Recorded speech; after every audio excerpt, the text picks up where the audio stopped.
Well, and that's exactly what I did with you after, I was quote unquote mad at you. Quote unquote. Because I knew like when I'm like, this isn't true. Mm-hmm. I'm not mad at him. He had, I do not feel any ill intentions. And so that's what I did. Like I went through that process with myself to strip back to figure out what the hell it was it really was. And it just came down to my own like self-worth triggers.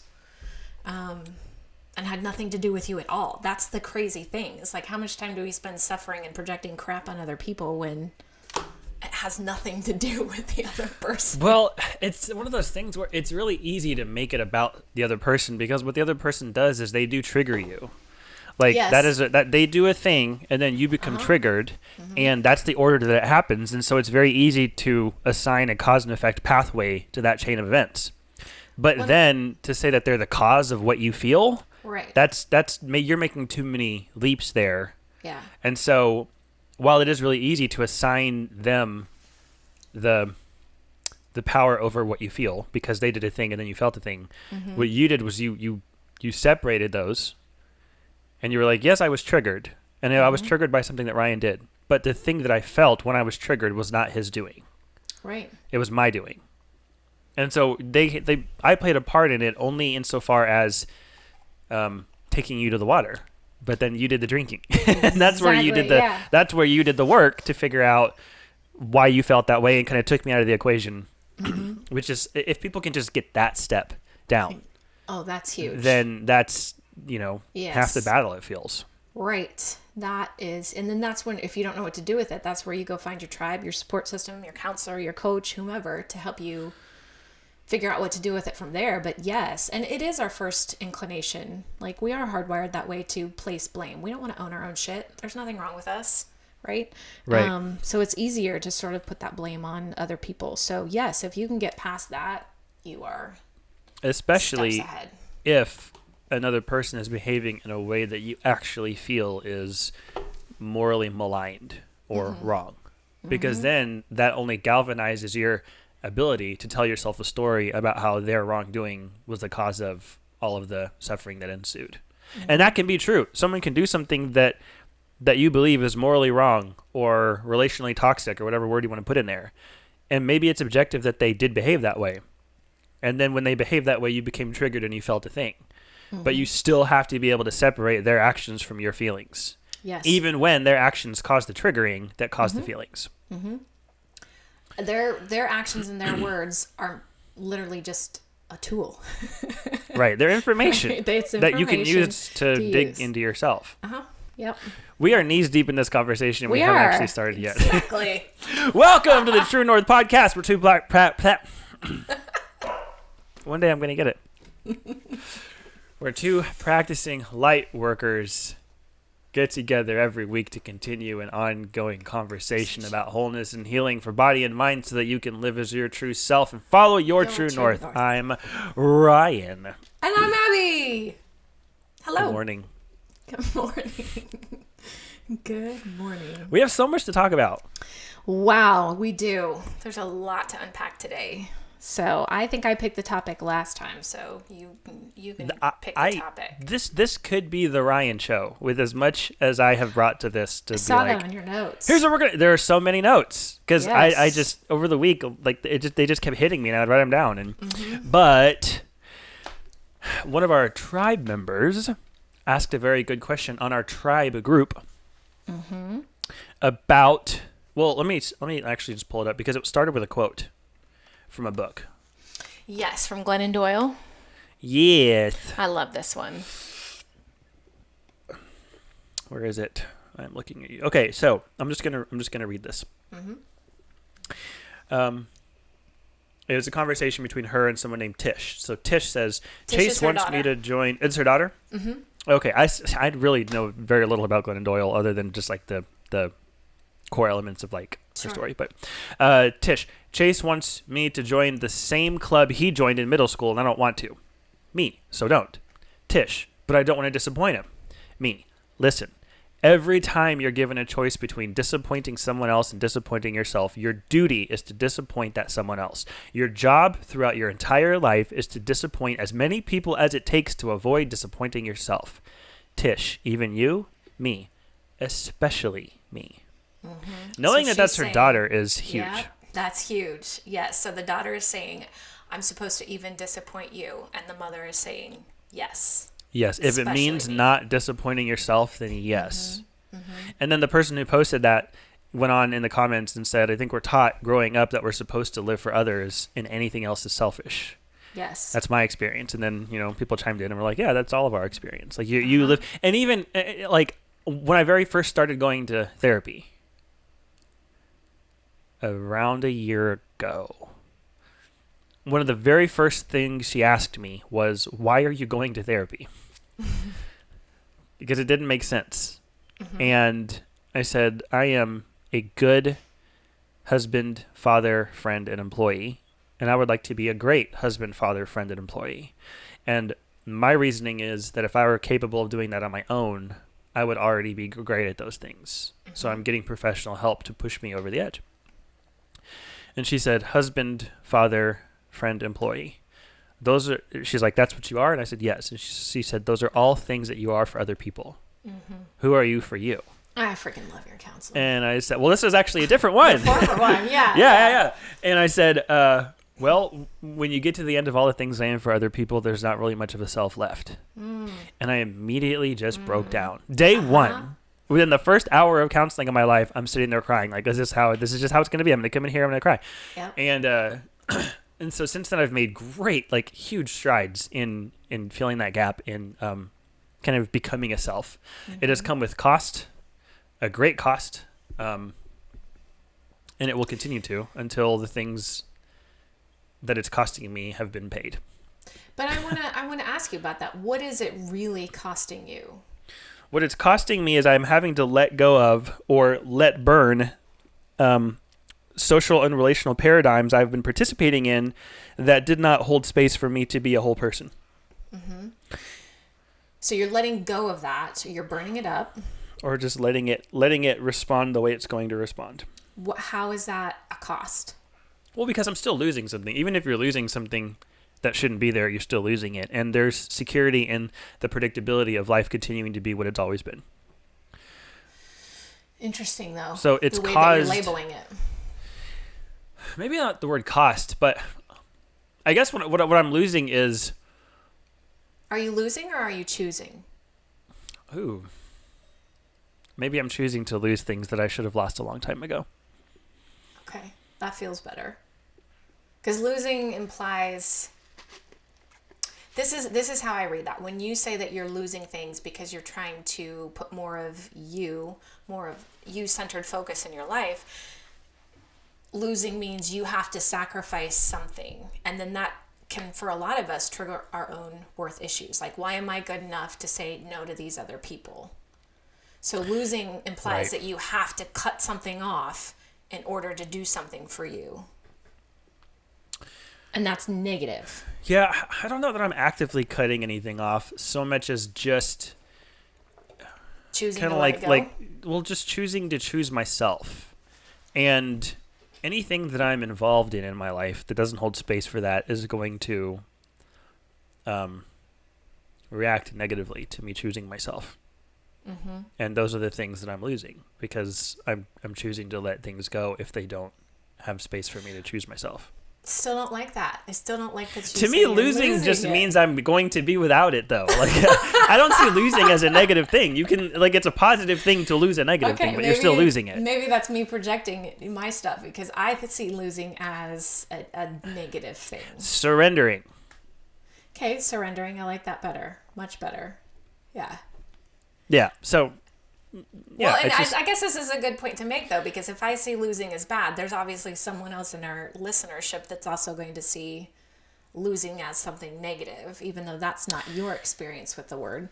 Right. I tend to be pretty objective with that word. It's just you had it and then you don't have it. So well, let me ask you this. So the thing that you are quote unquote losing, why are you surrendering? Why are you letting that go? What was your measuring stick? Did you decide it gives you more dark than light? Well, let's put some tangibles around it. Let's say, I'm trying to do something that's applicable, but not necessarily tied to an actual real thing that involves other people whose story I would be telling. Let's imagine I had a friend, and that was a very one-sided relationship where I was the giver and they were the taker, right?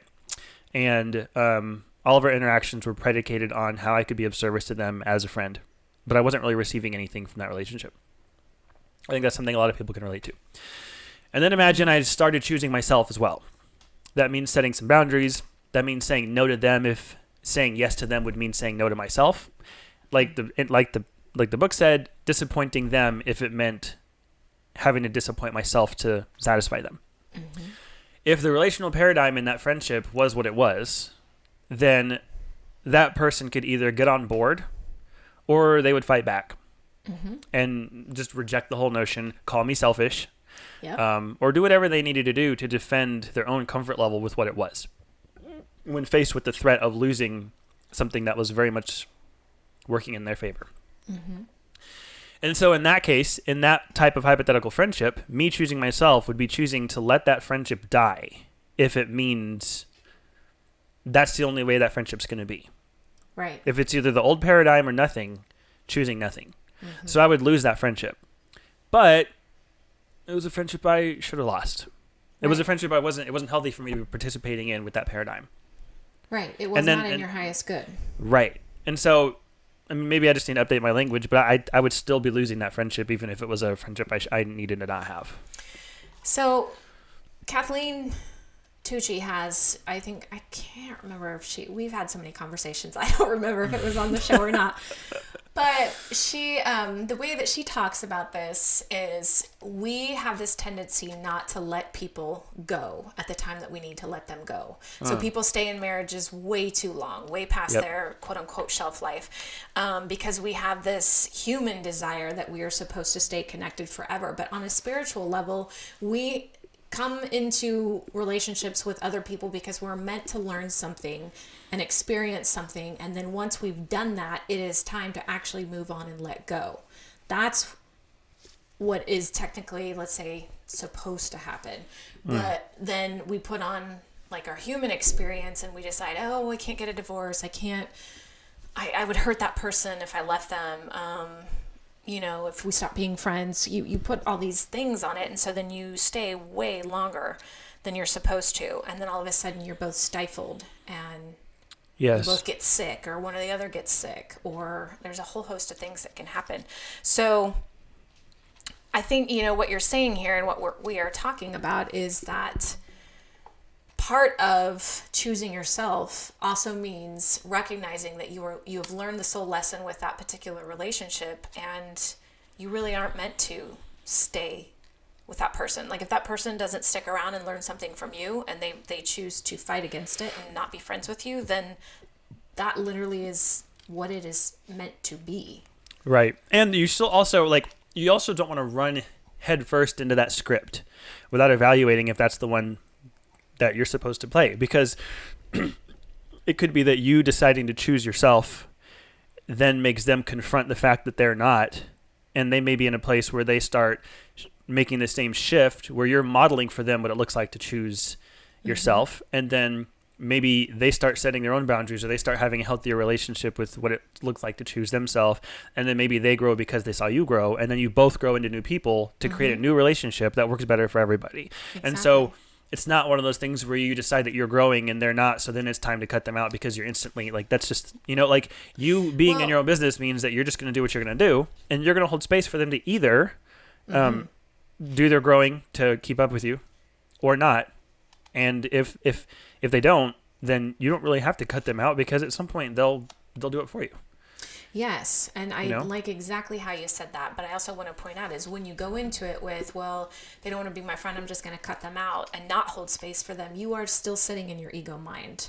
Like this is where, when we talk about listening to your body, this would be one of those times where if you have a relationship like this and you start choosing yourself and there happens to be some discord that comes up, go to your body, listen to your body, do that body scan, hold that relationship in your mind, and figure out what it's telling you, because you'll know then if you're supposed to be on track. And then either way, even if your body's saying, no, this isn't the relationship to keep holding on to, that doesn't mean you completely let them go. I like exactly what you're saying. You still hold space for them to come back anytime. You're not saying goodbye. You're just saying, I hope you can meet me, where you want to meet yourself at some point, because this is where I'm going to be. This is in my highest good.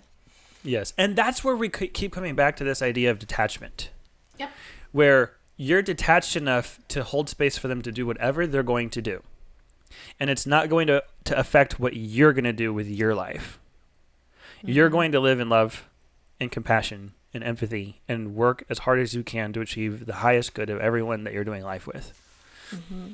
And what they do with that is up to them. You're detached from their choices, but you still care about them. Yes. And I've been thinking about, because we go back and forth on like the whole enlightenment thing, which is like total detachment from outcomes and desires and all that stuff. But then where's the joy? And I've been really, I've had two examples come to me in the last couple of weeks that kind of maybe can help us kind of at least get closer to what it might look like to be detached but still invested, even though those seem kind of antithetical. But the first is, did I write them down anywhere? Let's see, looking at all my notes. Okay, well, one of them is like video games. When I was little, we'd play video games, and most of the video games we play, you're playing a character. And I would always identify with the character I was playing. Like, you are that character. Like, as you're playing Frogger. And in my little kid mind, I am Frogger. Mm. To the point where there was a guy from a generation and a half before me, and he was my piano teacher, and he was talking to me about Frogger. And he said, the game where you have to help the frog get across the road.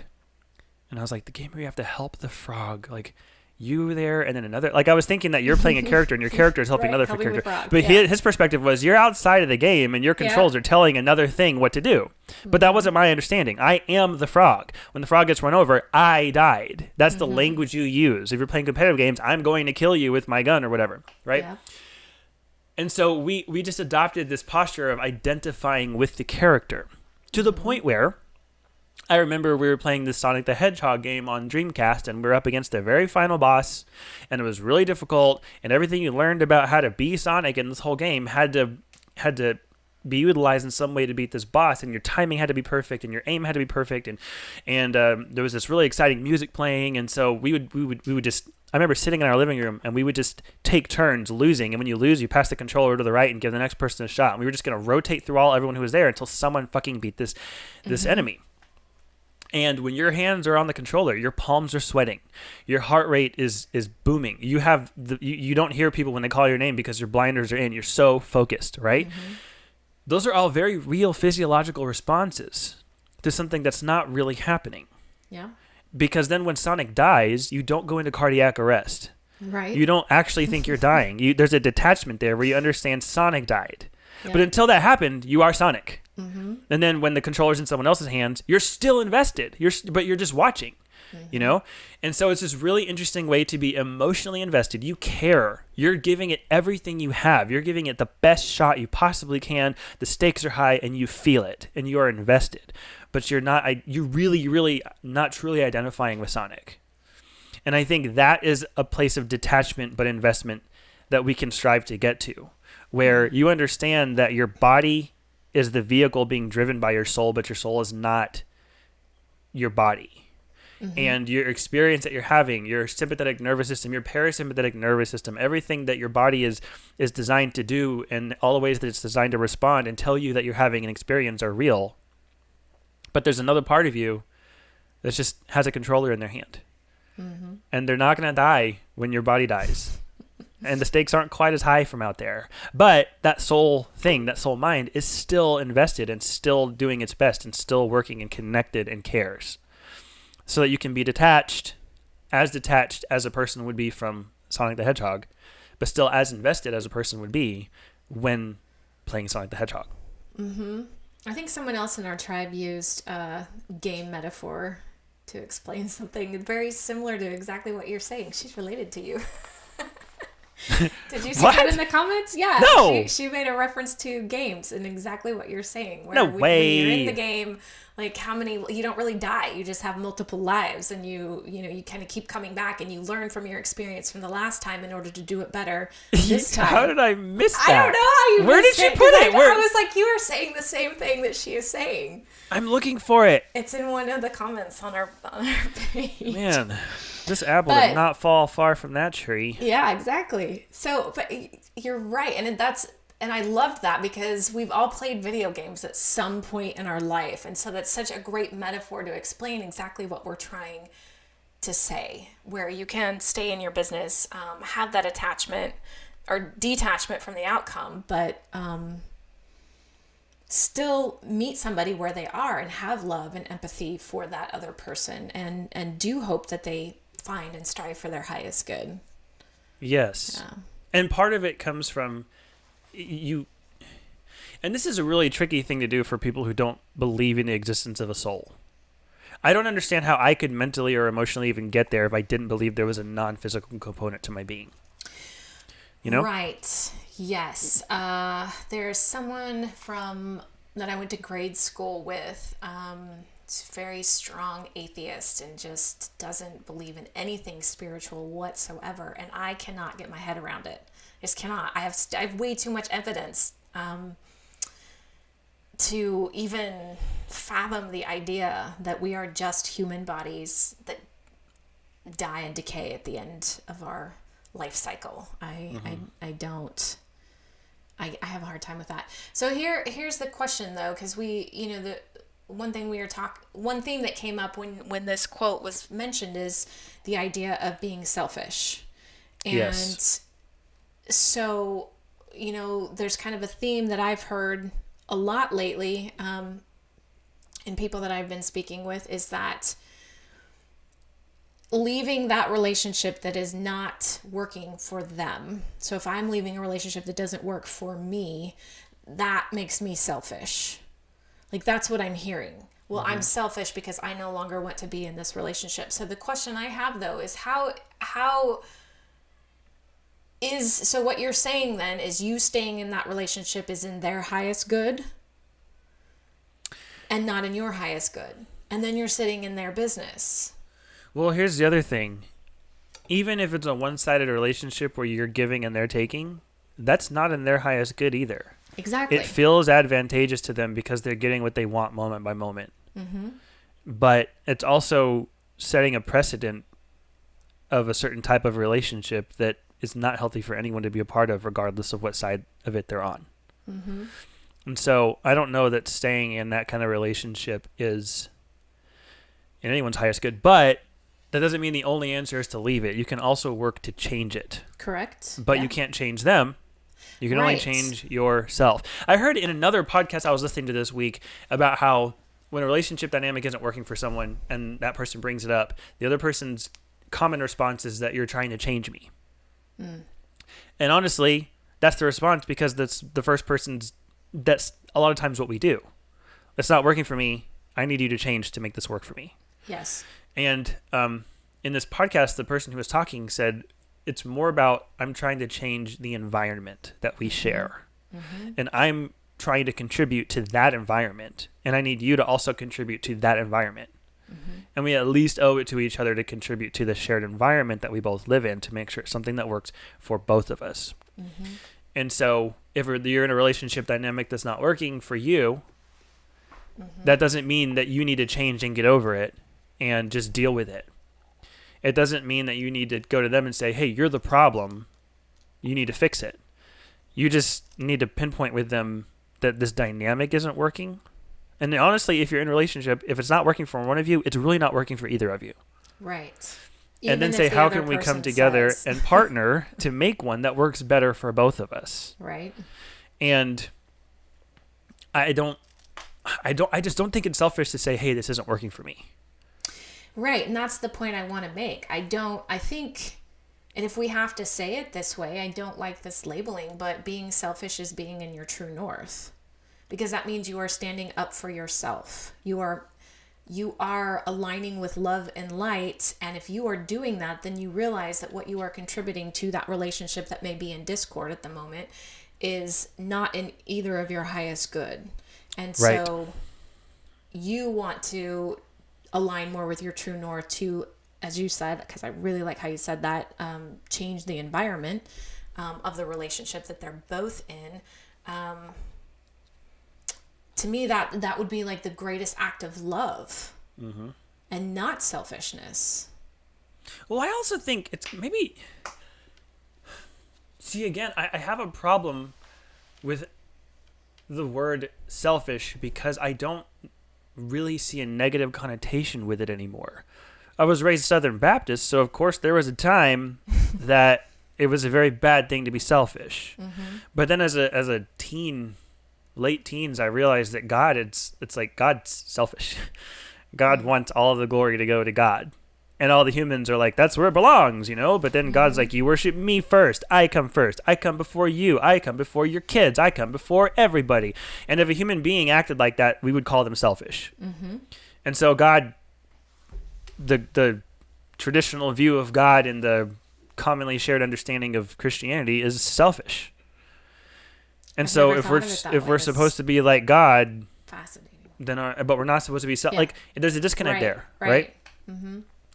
And so at some point I had to let go of the idea that selfish is a good or a bad thing. It just is what it is. If you're prioritizing yourself, you know what? It's kind of like what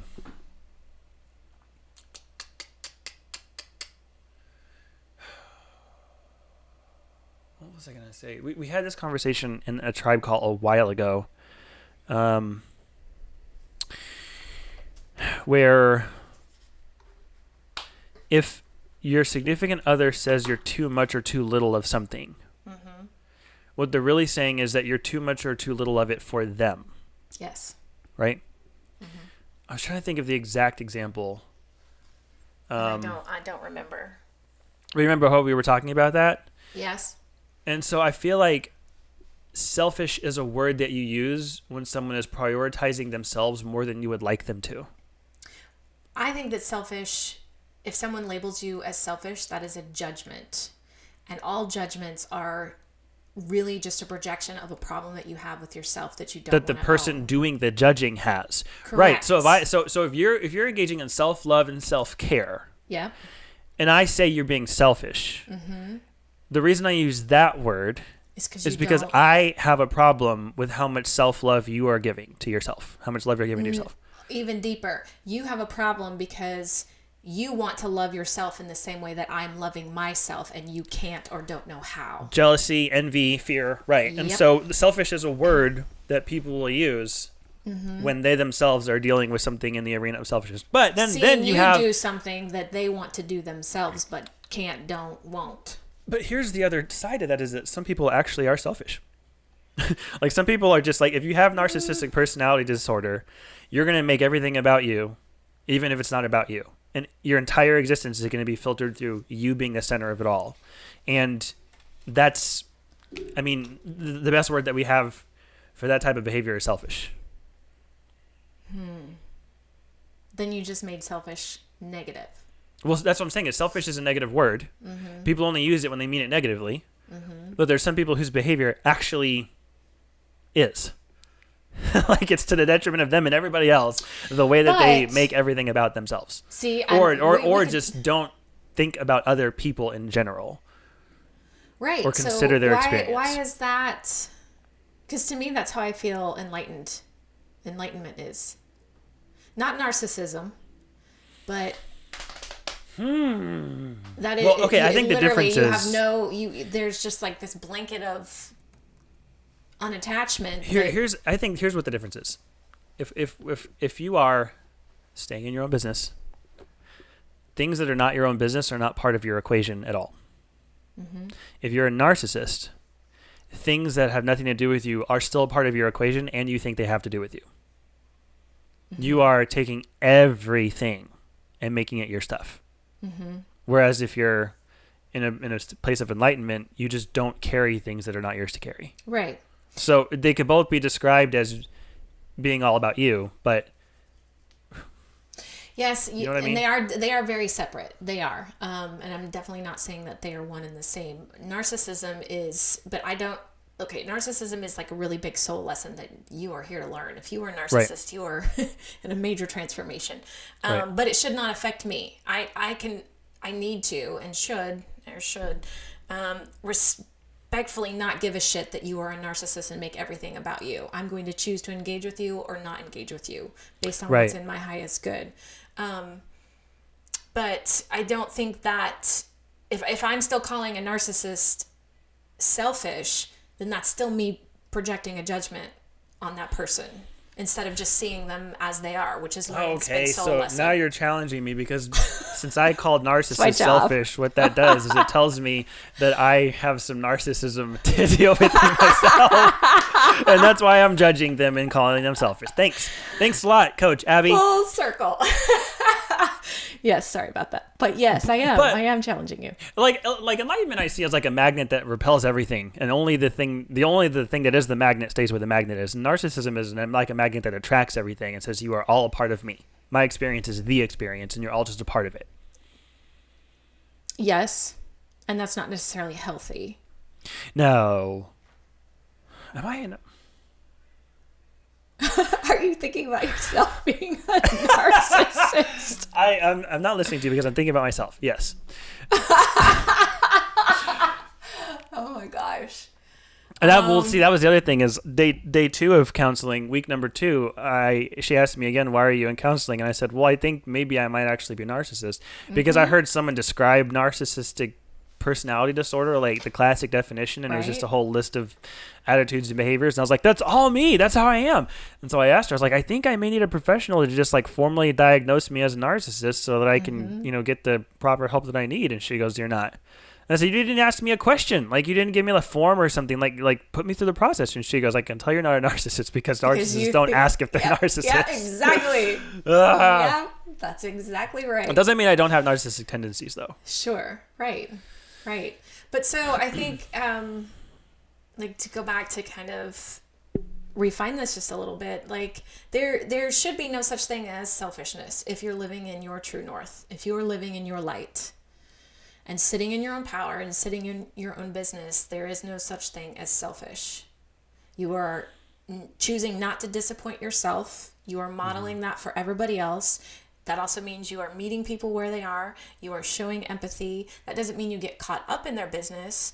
Like, here's a perfect example. I have a friend that we've just kind of reconnected lately. And, she sent me a Marco Polo video the other day and was just kind of like, today my day is mucky, is basically what her point was. And I could relate to everything that she was saying. Like, oh my gosh, me too. Like, I was watching this going, we are the same person right now. And that was me sitting in her business. I was no longer empathizing and seeing her where she was emotionally and figuring out how I can help her realign with her true north. I was basically sitting in her fucking boat and saying, well, what happened to our paddles?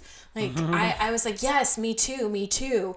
And so we stayed in the muck together. And so I think, in a way, if we're going to have to label something selfish, that is almost selfish, because I am choosing to kind of like meet my own needs. Like, oh my gosh, I feel the same way, instead of really hearing her and feeling her and meeting her where she is and handle my own needs in my own way. This is a really easy trap to get caught up in, because most definitely. If you are, let's say there's someone in your life who is actually incredibly self-centered, who actually provably in court does not give a shit about anyone else's experience but their own, doesn't consider other people, doesn't take them into account when making decisions or saying things, doesn't really empathize with what they might be going through or how your actions might be affecting them. Let's say that everybody knows somebody who's like that. I do. So if you look at that person and you say, man, they are selfish.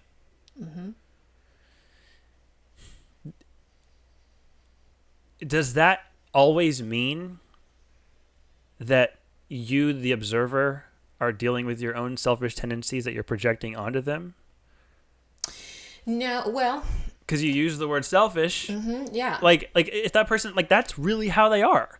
And as someone who's wired the way I am and sees the world the way I see it, I would look at that person and say, man, they are selfish. Is there a possibility that anybody with any type of moral compass would look at that and say that person's selfish, without that statement then being an indictment on the person who's saying it, and instead just a statement of fact because it's true? But is it true? Is it really true? Is that person selfish? How do you know that to be true? Who defined selfish? Because I think the reason why that idea even came into play as being selfish is because it goes back to they're just doing something you wish you could be doing. And like I'll give you an example. So the person that I'm thinking of, I worked with many, many years ago, and he was horrible. He was very selfish. See? Like, I could go right back to that place and be like, oh, God, son of a bitch, he's so selfish. And, we're all selfish. He would just frustrate me. And over time, as I grew, like, in my own development, I would come back to this relationship, because this was, like, the one relationship that would just bother me. There was, like, no winning with this guy. And I finally realized, like, there's two things here that he keeps triggering. And the first one is I wish I could just not give a shit like he does. Because I care about what everybody thinks, and I care about what everybody does, and I guide all my actions and all my thoughts based on what everybody else thinks. So I was expecting him as an external validation to validate my worth, validate my value, and he didn't. And it drove me fucking crazy. Like, he made me feel so worthless, all because he stayed in his own business all the time. Now, he was not an empathetic person. I will tell you this. Like, there were some issues there. But I wanted to be like him. And that was that's the first reason why I called him selfish, is because I actually wanted to be more like that, where I just didn't care, that I put myself first. And then it made me realize, like, well, if I'm seeking my worth in him, like, that's horrible. Him? Like, that's the person I'm going to use as my measuring stick? Like, that was sort of this, whoa, like, eye-opening moment where, no, that shit has to be found within myself. Then that's when I realized too, like, okay, he's triggering me that I don't value myself enough. And that the only person that I should get that from is from me and from my connection with spirit. That should be enough. And then he can be quote unquote selfish all he wants and narcissistic all he wants, and it should not affect me because I'm getting my own validation internally, my own worth internally, between me, my guides, my connection. And then, yes, because through my human experience, then through my own tribe who's on the same frequency as I am. And he would not be one of those people. So then, in a way, like, his opinion wouldn't matter after a while, because it's my tribe, it's my community of people that actually is there for my human experience to help me work through my emotions. So there are those people out there. I think we all know those people, but if they're bothering us, it still has absolutely nothing to do with that person. They're just demonstrating something we either want to do for ourselves or triggering some limiting belief in us that we need to work on.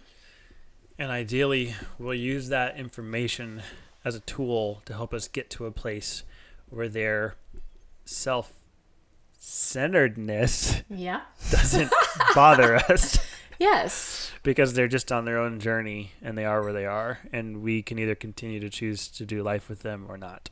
Right. And if I'm meeting you where you are, and if that is my goal, if it's in my highest good to live my true north, and it's in my highest good to meet everyone where they are, then I should be able to see him exactly where he is, which is right in the middle of a big lesson he's trying to learn, and not attach any emotion to it.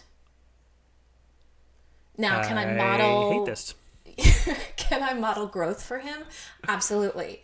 but I can't make him drink. I can lead him to water, but I can't make him drink. And if I keep trying to get him to drink, I am not learning the lesson I need to learn.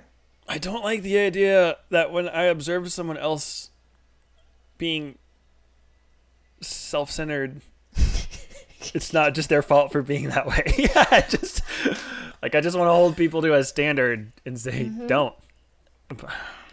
I still think there's room for that, but I guess it just depends on the amount of relational capacity you have with that person and how much your lives depend on each other.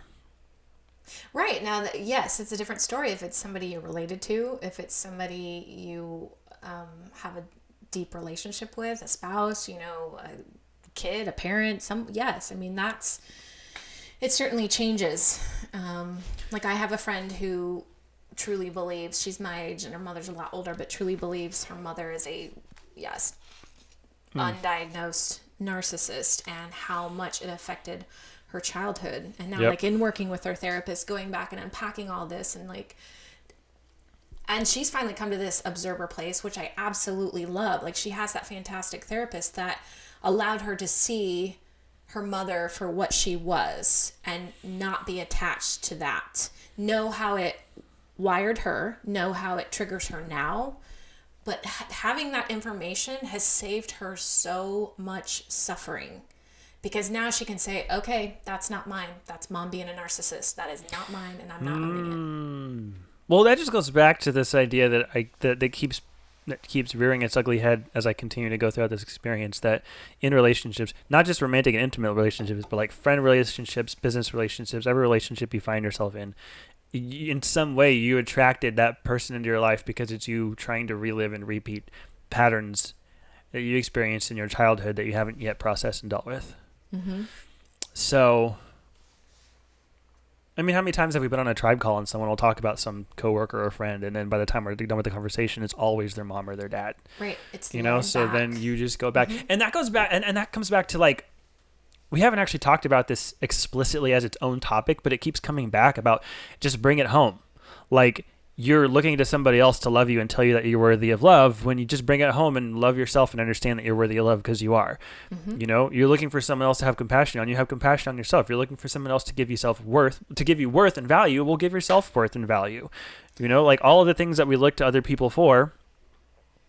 If we've been taught that. We've also been taught that you're selfish if you choose yourself. Right. So that's why I think it's our job as healers to reverse that thinking. Okay, so if you're in the audience listening right now, you have permission to choose yourself. Absolutely. And I hate the word permission because I feel like it's more like a duty. It's more like an obligation. Like you owe it to yourself. Yes. To choose yourself. But not everybody's at the place where there's a sense of urgency about it. Like you just, at least you have permission. Like it is okay to choose yourself over choosing somebody else. It's preferable. It is healthy. Mm-hmm. It is modeling health for other people, especially those who don't want you to choose yourself over them. And in doing so, I also want to note that may mean that you do have to let go, or as you say, lose relationships that don't serve your true north self. But there is a tribe of people out there that you either know now or that you will soon know when you start aligning with your true self, with your essential self, that will be more rewarding and more fulfilling than anything that you're getting now out of those toxic, traumatic relationships that you stay in because it just feels comfortable, or you don't want to disappoint the other person. Right. One of my therapists, when I talked to him about the stuff that I feel in response to the things I experience, he has this phrase. He's like, you're living in your dad's world. Mm-hmm. You're living in your dad's world. And as long as I live in my dad's world, the people I attract and the experiences I attract are going to mirror that. And the more I start to fill those voids and reparent myself and be the person for myself now that the person I was then needed, the more I shift into alignment with my soul calling. And then in the same way, when you're in alignment with your soul calling, kind of like what you were just saying, you're going to attract people who are aligned with the same thing. You're continually going to attract people and experiences that mirror back to you where you are on your developmental journey. Right. And the So more those things redirect you back to your parents, that's just information that you still have stuff there to unpack and deal with. Right. And the more you let go of it, the more you're going to attract things. They're going to pull you forward instead of pull you back. Yeah. I mean, energy flows where attention goes. So if you take a look at your circle of relationships and you realize how many of them are toxic, and we can define what that means, but if you look at that and like none of these relationships are in my highest good, you are only attracting that toxicity to yourself, because that's where all of your energy is. You are what you eat, you are what you listen to, you are who you spend your time with, you are those physical manifestations of everything you put in your body, energetically, physically, spiritually, absolutely. So yes, you are so right. I mean, that goes like that whole idea of keep your eye on the ball, which if you've seen me play basketball, that's really funny because I have a hard time with hand-eye coordination. But that's the idea here. Like, if you keep your eye on love, you will attract love. And when I say keep your eye on love, that I mean self-love, self-acceptance. If you keep your eye on that, then you will attract all those other people that not just say, I want to be like that, but use you as a model, right? And then they lift you up because you lift them up. And then, holy cow, like that. And that's what I feel like our tribe is doing.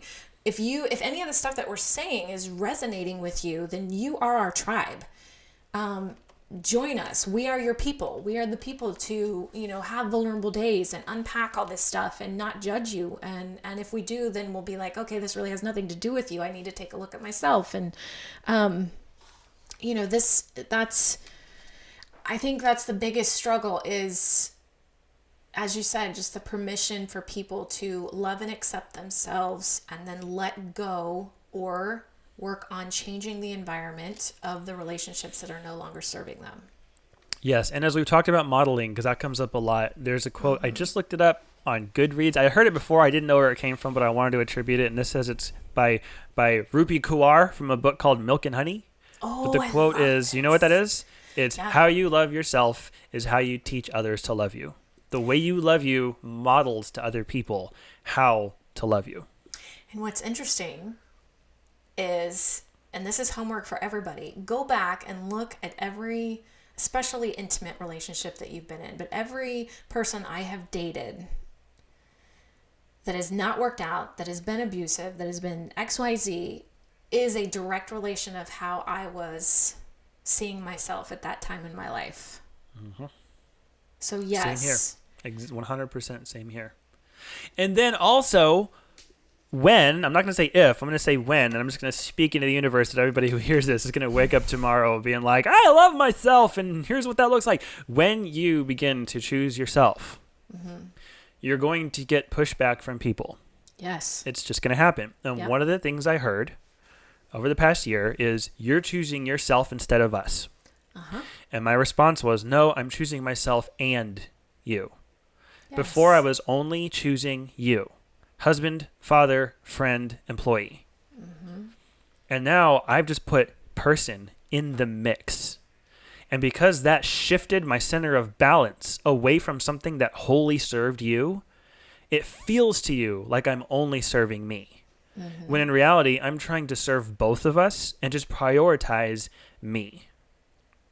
Well, and then I would ask, because I'm really into Socratic conversations these days, I would ask,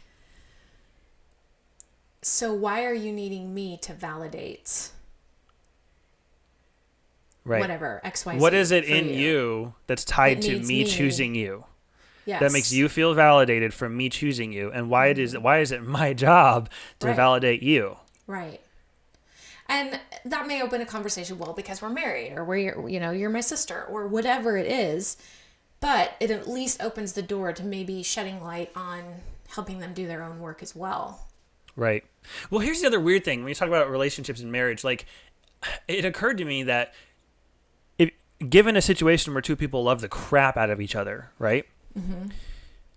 It's very easy for people to sit in that as validation. They love the crap out of me, therefore I'm lovable.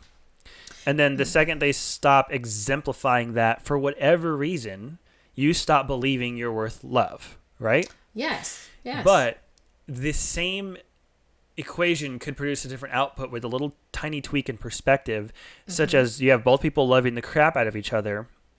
And what I am then doing is modeling for you what it looks like to love you so that you can love you the way I love you. And you're modeling for me what it looks like to love me so that I can love me the way you love me. And then over time, two people loving the crap out of each other evolves into two people loving the crap out of themselves, but Right. also each other. Yes. But you have to be tricky. And if the other person doesn't accept the way that you are loving them, Yes. that's a different conversation. It is so, because it's so easy to just, it's such a narrow, it's like driving at night in a rural area where there's like one lane and it drops off on both sides, you know, like, Yeah, like right. it's so easy to just fall off into a ditch and just spiral. It is so easy. But those are the moments where the universe is giving you a gift to say, hey, here's another place you can focus on as you continue to do work on yourself. It's not a failure. It's not a, and that's another thing I heard this morning that kind of blew my mind was self-awareness without self-acceptance is a recipe for your inner critic.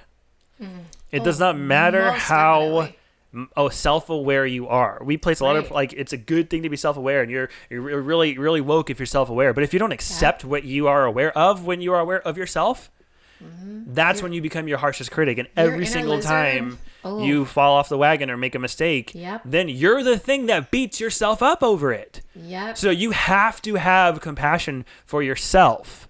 You Yes. have to. You have to So- treat yourself as though your best friend was, as though you were your own best friend. And whenever you get down on yourself, talk to yourself the way you would if your best friend was getting down on themselves over something.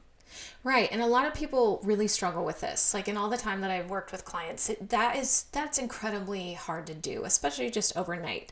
So there's one kind of visual that I use for people, and one of our tribe members has actually referenced this because I've given it to her, and it was very effective for her, where you imagine, like I would imagine two Abbeys on my shoulder. And I mean, this goes with the good and bad that we've been talking about, the devil and the angel. But if you just imagine two Abbeys or two selves on your shoulders, on one shoulder is I'm kind gonna of imagine your two Abbeys. lizard ego mind, and on the other is the true north Abbey, the essential self Abbey, or essential self, your person.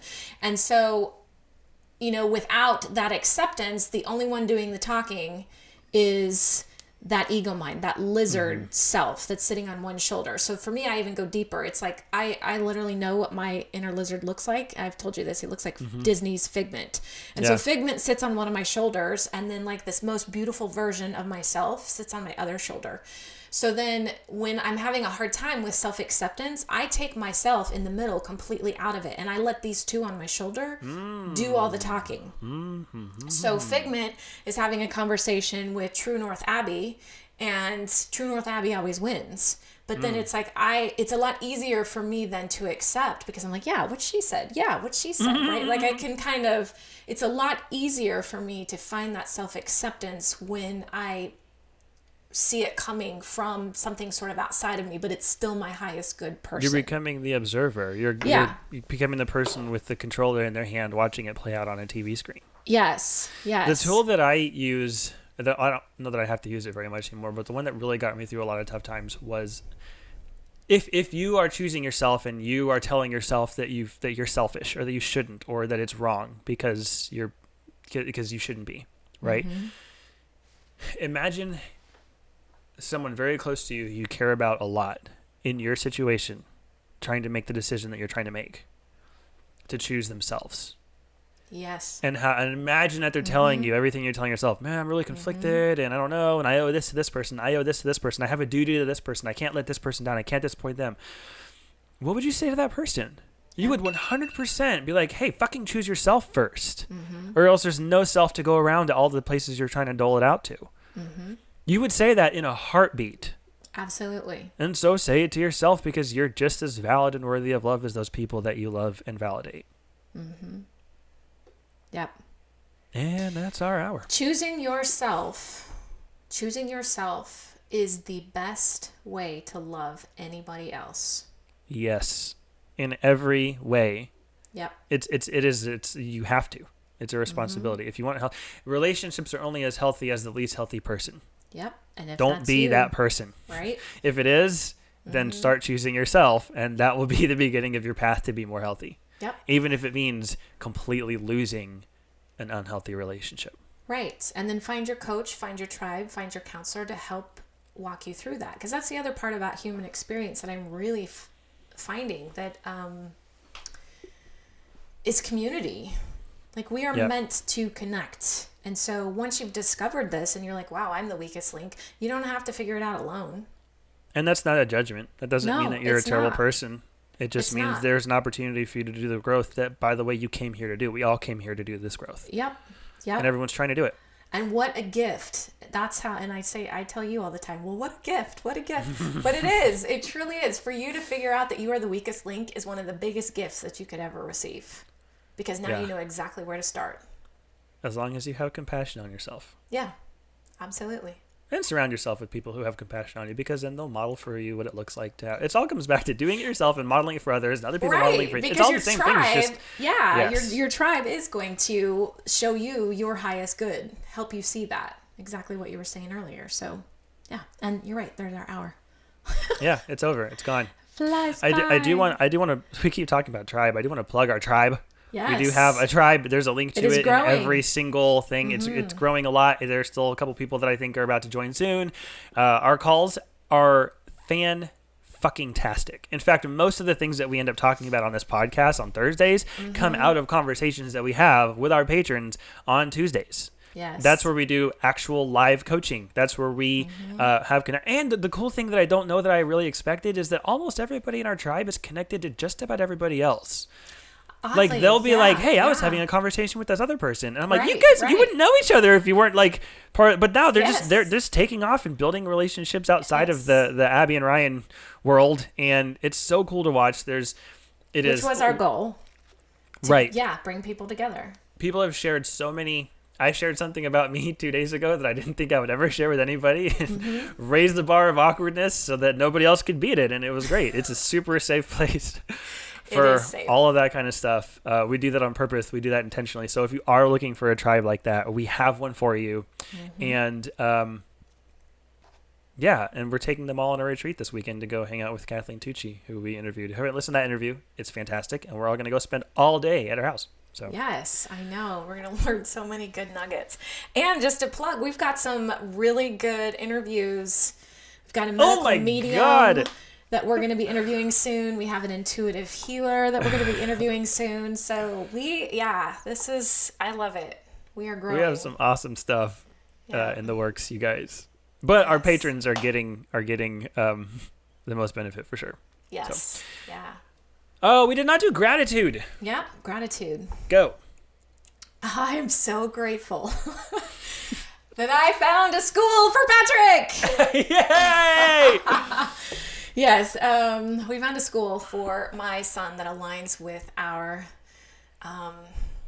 values in the current state of the world. And he's very excited about it. It feels good in my body. It just feels a good decision.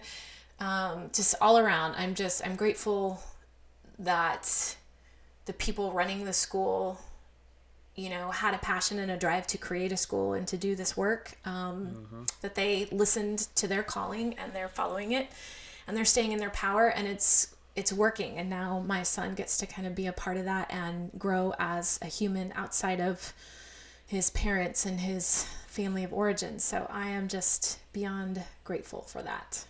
I'm so happy for him and for you. Yeah, me too. I remember how stressed you were about finding a school thing. So as soon as you told me that you had something in place, I was like, I could feel the weight off my shoulders. Yes. that I was carrying from being in your business. Oh, yeah, right? Yeah. It's been heavy. So I am grateful. I have a friend. I have one friend in the whole world. I have a friend who... No, this is one of my favorite friends. And... You have favorites? I do. I have favorites. We all have favorites, Abby. And we all know I'm your favorite. So yes, you are. You heard it here first, folks. No, I I've mentioned this a couple times, and I don't know if it's appropriate to plug it here, but I got looped into producing the pilot to what's going to be a TV series at some point. And I really dragged my feet on it because I got to a point in the production where it just wasn't fun anymore, and it was all work, and there were a bunch of other more exciting things for me to chase, so I chased them. And I had one friend who was like, hey, you really need to fucking do this. And kind of rode my ass about it, and actually went as far as like giving me due dates and consequences. Like I had agreed to shave off my dreads if I didn't get this thing done in a certain time. And then I got it done. I got it off my plate. And then they were like, hey, what about this other stuff you have to get done? And and now like I'm sitting in an office that's clean, like really clean and like not cluttered. And there's not stuff that needs to happen in it for it to be quote unquote finished for the first time since we moved in almost a year ago. Because this friend is like, today you're going to do this. It has to get done today. And like just that accountability has been wonderful. I have made so much motion on just cleaning house emotionally. There's so much emotional labor I've been carrying around with this perpetual to-do list of stuff that I'm never going to get around to doing because it's less fun than other things. Unfinished projects, things that I would get around to when I really knew that I would never get around to, but I kept saying I would, things like that. And I just now have someone in my life who's like, we're going to take all these things off. You're going to have nothing on your plate. And you know what I love? Is he's doing it by staying in his business. He is not sitting in your business because I think at the end of the day, he could probably care less whether you got them done or not, but he wants you to align with your highest self and knows that by meeting you where you are, him supporting you and loving you, staying in his business is making you accountable. Yes. That's like the perfect example of how to be a friend but stay in your own business.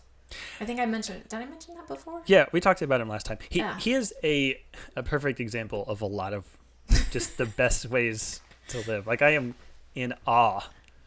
Just every now and then you just meet someone and you just want to watch how they do life because every moment you spend with them, you're learning something. And that's who this person is. So I'm just grateful. So to me, that sounds like he sounds like a person that of all these things that we're talking about aligns with that. Like when he's aligned with his highest good, with his essential self, he naturally models that, and then it only inspires. Like it doesn't make me jealous. It doesn't make me envious. When I hear you and I hear the energy in your voice about this particular person, all I think is, I want to do that for me. I want to be that person to somebody else. And I'm like, okay, this is like, that's exactly what we're talking about when we're trying to strive for our true north. Interesting. I also want to point something out, which was part of a conversation that we had earlier in the day, so no one will get this except me and you, but it was an unfinished project.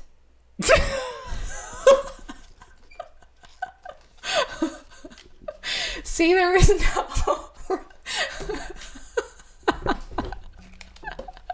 Do you know what I'm talking about? Oh, just a little bit. We have, all right. We just put our audience in a really tough spot.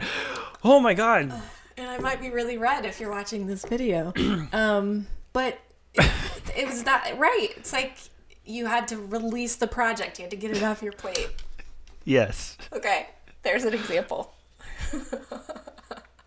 All right. And on that note. Killing me, Smalls. Until next week. Thank you for loving me.